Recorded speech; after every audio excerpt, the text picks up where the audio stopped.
हम बोले दोस्तों, अगर आप मेरे चैनल पे नए हैं तो प्लीज़ मेरे चैनल को सब्सक्राइब कर लीजिएगा और लाइक एंड कमेंट भी कीजिएगा। मेरा नाम राम है। मैंने अपनी पूरी ज़िंदगी राम बनकर रहा। काश मैं राम बनकर नहीं, सही इंसान बनकर जीता तो आज मेरी 3 शादियाँ नहीं होती।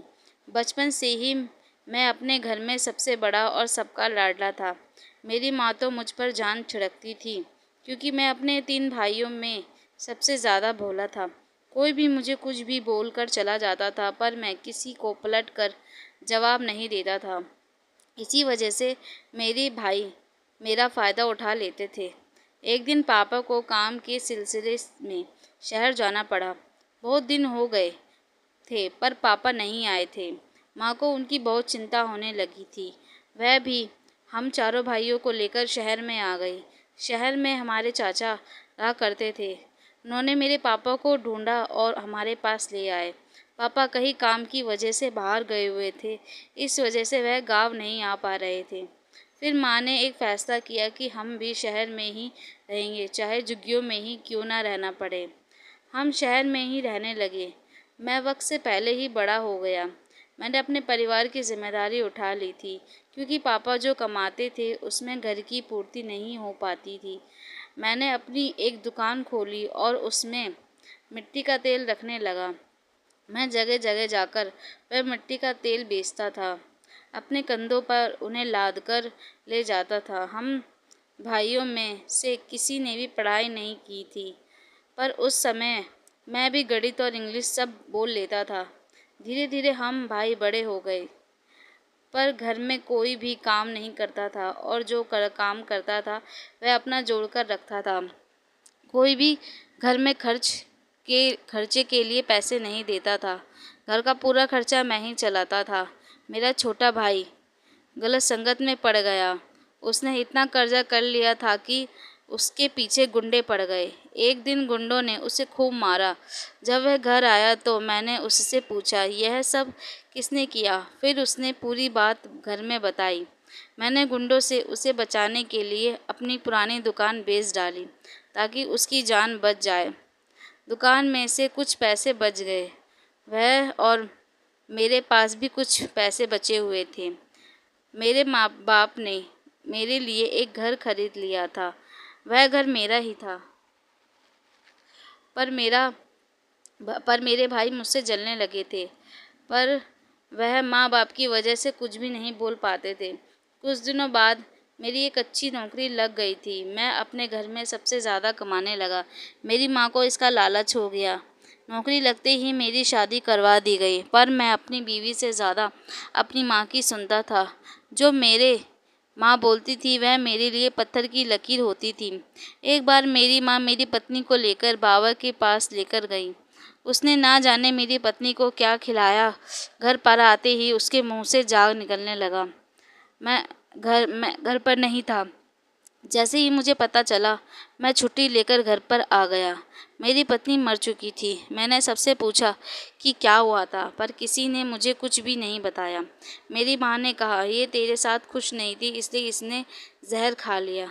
माँ ने मुझे पूरी बात नहीं बताई थी कि माँ की वजह से मेरी पत्नी की जान गई थी। माँ ऊपरी चक्कर में पड़ गई। मुझे मुझे यह सब बातें अपने पड़ोसी से पता चलती थी। मैं जब 35 साल का हुआ था, मेरे लिए एक और रिश्ता आया।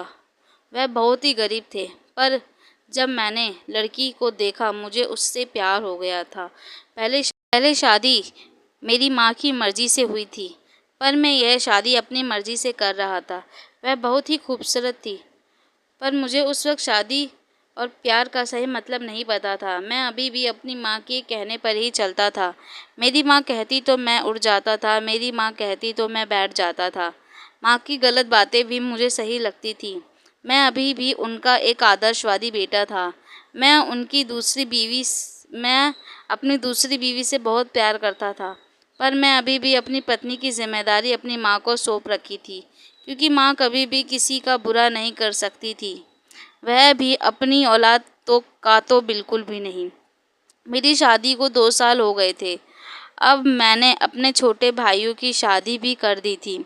मैंने उनकी शादी में बहुत पैसे खर्च किए, पर छोटे भाई की बहू इतनी चालाक थी कि वह मेरी माँ के कान भरती रहती थी। उसके आते ही मेरी माँ ने मेरी पत्नी को परेशान करना शुरू कर दिया। पहले से ही माँ जादू टोने में रहती थी, पर अब माँ उसे बांझ कहने लगी थी। मैं सब देखता और जानता था, फिर भी मैं उनकी अपनी माँ के आगे कुछ नहीं बोल पाता था। ना तो मेरी माँ उसे उसके मायके भेजती थी और ना उसके मायके वालों को यहाँ आने देती थी। कुछ समय बाद मुझे किसी काम से बाहर जाना पड़ा। मैं उसे सही सलामत छोड़कर गया था, पर पता नहीं उसकी एकदम से तबीयत खराब हो गई। मेरी पत्नी के जोर से पेट में दर्द होने लगा। मेरी माँ ने उसे अस्पताल ना ले जाने के बदले उसे उसी बाबा के पास लेकर चली गई। बाबा ने उसे दवाई तो दे दी, पर उसके पेट का दर्द नहीं गया। मेरी पत्नी 1 सप्ताह तक पेट के दर्द से तड़पती रही, पर मेरे परिवार वालों में से कोई भी उसे अस्पताल लेकर नहीं गया। मेरे पापा आए भी थे उसे अस्पताल ले जाने के लिए, पर मेरी माँ के आगे पापा की भी नहीं चलती थी। हम सब उनसे डरते थे। मेरी पत्नी का भाई अपनी बहन को देखने आया, मेरी माँ ने उसे भी भगा दिया। मैं फिर जब वापस आया तो मैंने उसे अधमरी हालत में देखा। मैंने अपनी माँ से पूछा तो वो कहने लगी, बाबा ने इसे दवाई दी है, ठीक हो जाएगी। मैंने माँ से कहा, 1 हफ्ता हो गया, आप इसे अस्पताल भी लेकर जा सकती थी।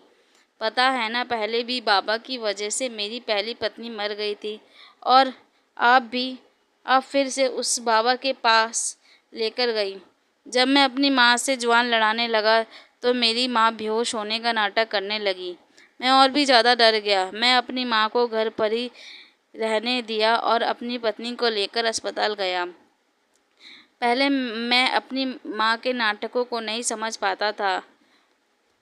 मैं अपनी पत्नी को लेकर जब अस्पताल जा ही रहा था, उसने मुझसे कहा, मैंने आपका बहुत इंतज़ार किया और आपकी माँ ने मेरे भाई को भी भगा दिया। मैं आपसे बहुत प्यार करती हूँ। आपकी माँ आपका घर कभी भी बसने नहीं देगी।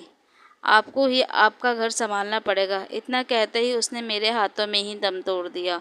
मुझे समझ नहीं आ रहा था कि मैं अपनी दोनों बीवियों का मरने का दोष किसे दूँ, अपनी माँ को या खुद को। जब मैं अपनी पत्नी को लेकर पहुँचा तो मेरी माँ रोने का नाटक करने लगी। मैं सब जानता था, पर मैं कर भी क्या सकता था। मैं अपनी माँ को भगवान मानता हूँ। उन्होंने जो भी मेरी पत्नी के साथ किया, मैंने उन्हें उनके सबके लिए माफ़ कर दिया, पर मैं अब अकेला ही रहना चाहता हूँ। नेक्स्ट पार्ट के लिए मिलती हूँ जल्दी से।